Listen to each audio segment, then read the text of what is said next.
Hello and welcome. You're watching The Money Show. I'm Kavita Thapliyal, and this show is your one-stop destination for all your personal finance queries. Now, whether you are just starting your financial journey or looking to sharpen your money game, we are here to help you make smarter decisions with your money, from decoding investment strategies and breaking down complex financial products to helping you plan for major life goals. We simplify finance so you can focus on building wealth, securing your future, and living life on your terms.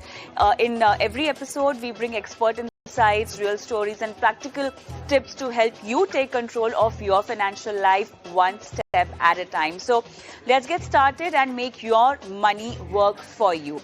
This show also has a very important and the most liked feature or that segment, which is our viewer query segment. That's the focus of the show today as well. But all you have to do, if in case want to reach out to us, just send across your questions on our WhatsApp number. We'll be flashing that number on the screen.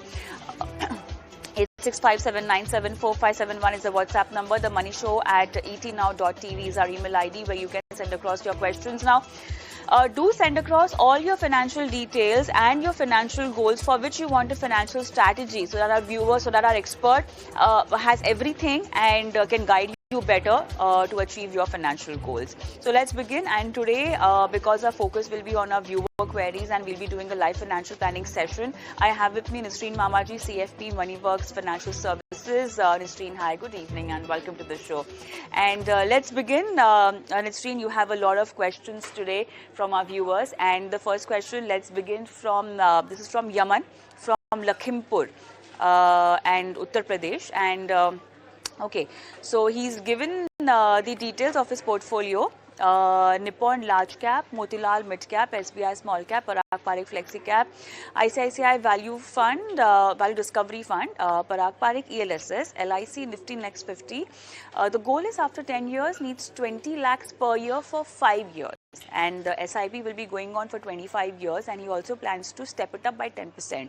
How much corpus will be accumulated after 25 years? He's also given details of his term insurance, which is 1 CR. Health insurance is 25 lakh and LIC investments is 1 lakh. He also has money going on in NPS per month, which is 17,000, given the salary details. And retirement date is 2049. Any changes in terms of his portfolio is what he's asking you. All right.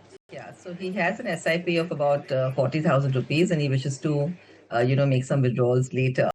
So basically, I think that he can continue the current investments that he's doing of 40,000 rupees. He's got a pretty well-balanced portfolio. There's Nippon large cap, Motilal Oswal mid cap, SBI small cap, Parag Parikh flexi, iPro value, and Parag Parikh ELSS, and the LIC Nifty Next 50 also. So since it is pretty well, rounded and comprehensive in that sense, he may not really need to reduce any of these SIPs. He can continue as it is. And, his withdrawals will be, from year 11 to year 15. So provided that we get a 12% compounded annualized growth rate, at that rate, the corpus in year 11 will be about 1.6 crores, and he will be able to withdraw 20 lakhs out of that. Similarly, he will continue from year 11 to year 15. So at the end of year 15, he will have about 2.45 crores in his corpus. And the future value after 25 years, because he's planning to continue the SIPs for at least 25 years, at about 12% compounded annualized growth rate, will be about 12.5 crores. I noticed that he has some amount of, current value of his SIP is about 8 lakh rupees. And he also has equity, stocks worth 2.5 lakh rupees. So that is all included, in the future planning. His SIPs will also continue at the same rate as what he's mentioned. So he can be looking at about 12.5 crores after 25 years. And from year 11 to year 15, he will be able to withdraw 20 lakh rupees as his requirement is. So I think it seems to be fine. He'll have a very healthy corpus.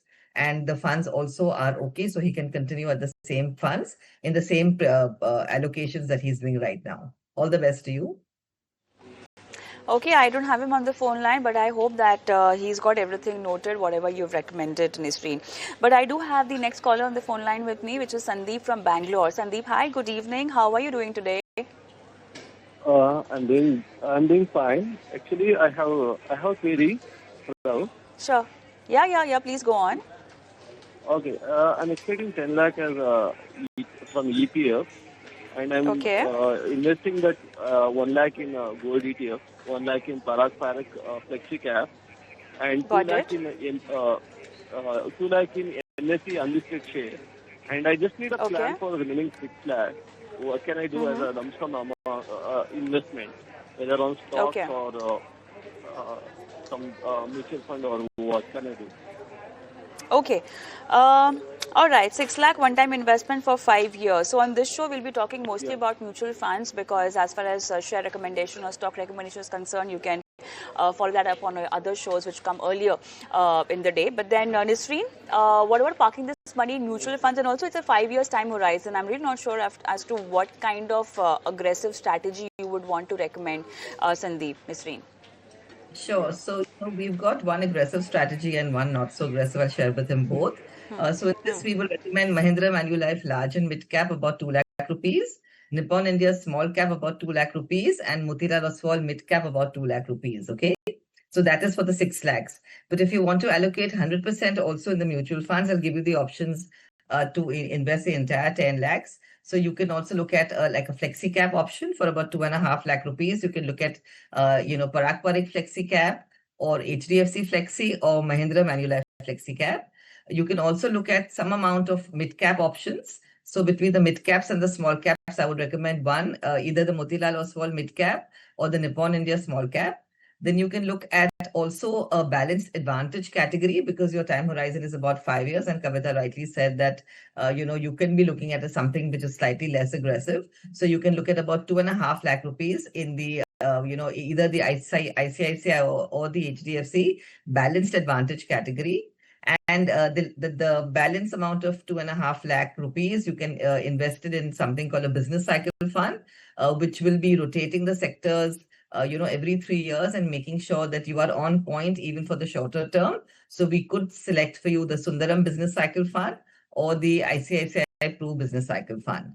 So these are some of the options that you will be having. And, in case you continue for the next 5 years, you stay invested and your compounded annualized growth rate is about 12%. So you can expect to have about 17.5 lakhs as your target corpus, provided that the compounded annualized growth rate 12% is maintained over the next 5 years. So I could give you a little bit idea about what Mahindra Manu Flexi Cap Life is. For example, the Flexi Cap fund is it's got a flexible allocation between large, mid, and small, and it adapts to market conditions and opportunities. So it's a pretty good choice. The Motilal Oswal Mid Cap Fund has a very strong conviction on certain mid cap stocks with a slightly long-term, projection. So 5 years could possibly meet that long-term definition. Then you're looking at the Sundaram Business Cycle Fund, which invests according to economic cycles, and it aims to capture sectoral shifts and outperforms, across these phases. So I'm just giving you a little background about some of these funds, but typically giving you both strategies of something which is a little more aggressive and something which is a little less aggressive. You can have your pick of either. Thank you. All right. Is there anything else you want to ask, Sandeep? Thank you. Thank you very much. Yeah. Thank you very much. Okay, perfect. All the best. Let's move on, Nisreen, and let's take Vinay's question. This is again via email that he sent across. Without knowing, he was investing in regular mutual funds for a year and a half, and he wants to now shift to direct mutual funds. And so what should he do now? Should he be withdrawing? Should he be going for an SWP or withdraw everything at once? Sure. So, you can check out the holding period of each of these investments and you can start withdrawing, calculate that your capital gains is not more than 1.25 lakhs per year. So between this financial year or 25-26 and possibly the next financial year 26-27, you can redeem it over the next 2 years, ensuring that the capital gains is within the non-taxable limit, which is about 1.25 lakhs per year. Alternatively, if you would think that you haven't earned much capital gains this year and it is worth completely redeeming the portfolio, you can do it as a lump sum and then invest over tranches into the direct fund choices of the funds that you have selected. But having said that, I'd just like to draw your attention to what kind of an investor are you, and if regular mutual funds would be justified in charging you that extra total expense ratio, because they're able to deliver something to you which you may not be able to do as a do-it-yourself kit.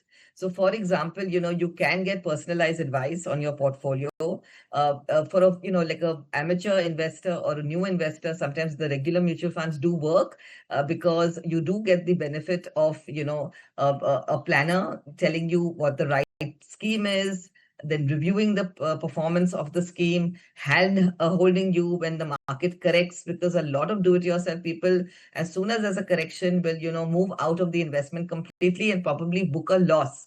So in that case, a distributor, planner, advisor can come to your help and tell you what to expect when the journey becomes a little rocky. So also, if you have less time to devote to your own portfolio, somebody else is there who's doing all the fact finding for you and has your back as far as the investments go.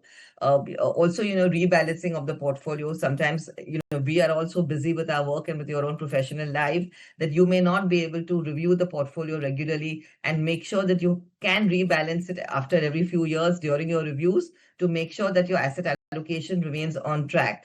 So it can have a lot of behavioral sort of issues also as a finance investor, as a financial investor. You can be investing maybe when the market is at a slightly higher time, rather than investing it over as an STP, because we also give choices of investing over the next 6 months when the market is high, continuing your SIP investments when the market is choppy. So these are some of the factors that you should look at, whether you are an ideal investor for a regular investment or for a direct option. So do have a little bit of thought on that as well.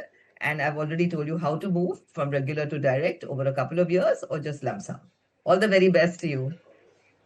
All right, a lot of aspects where he needs to focus and factor in.